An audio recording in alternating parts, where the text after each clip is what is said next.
Sabrina Dwi Istiqomah, gadis berusia 17 tahun ini mendadak viral di media sosial, usai ia diketahui aktif membantu orang tuanya usaha warung es cendol dawet. Setiap hari Sabrina sibuk melayani pelanggan di warung milik orang tuanya di Desa Ngadiluwih, Kecamatan Ngadiluwih, Kabupaten Kediri, Jawa Timur.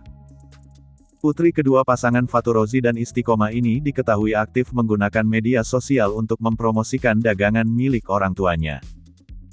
Hingga akhirnya dari setiap postingan minuman atau makanan di milik akun Instagram @sabrina_may mendapat respon positif dari masyarakat.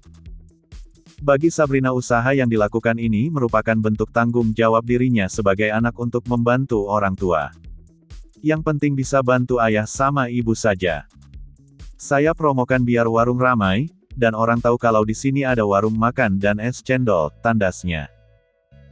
Sementara itu Faturrozi selaku ayah dari Sabrina senang karena putrinya punya inisiatif untuk mempublikasikan jualan di warung melalui media sosial. Lewat sosmed tempat ini ramai dikunjungi, bahkan ada YouTuber dari Jakarta yang datang hanya untuk mampir ke warung, jelasnya. Selain itu menurut Faturrozi sebelum anaknya mempublikasikan jualan di warung, ia hanya menanak nasi tak lebih dari 8 kg. Sekarang saya biasanya menyiapkan sampai 20 kg, tutur ayah Sabrina.